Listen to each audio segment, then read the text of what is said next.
Hello, വളരെ എളുപ്പത്തിൽ എങ്ങനെ ഒരു പൂരി ഉണ്ടാക്കുന്നത് നോക്കാം. അതിനായിട്ട് ഞാനിവിടെ 2 കപ്പ് ആട്ടപ്പൊടി എടുത്തിട്ടുണ്ട്. പിന്നെ അതിലേക്ക് ഞാനൊരു 1/4 കപ്പോളം മൈദ ചേർത്ത് കൊടുക്കുന്നുണ്ട്. പിന്നെ ഒരു 1/4 കപ്പ് നമ്മുടെ അരിപ്പൊടിയും കൂടെ ചേർത്ത് കൊടുക്കുന്നുണ്ട് കേട്ടോ. അത്ര മാത്രമേ ഞാൻ പൊടികളായിട്ട് ചേർത്ത് കൊടുക്കുന്നുള്ളൂ.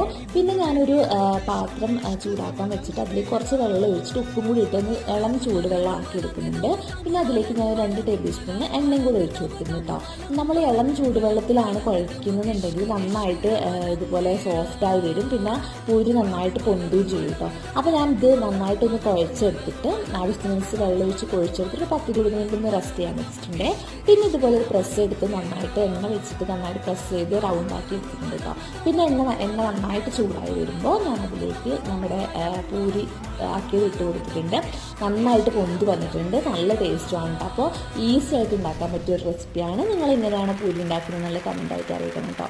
അപ്പോൾ അടുത്തൊരു വീഡിയോ ആയിട്ട് കാണാം. അതുവരേക്കും ബൈ ബൈ.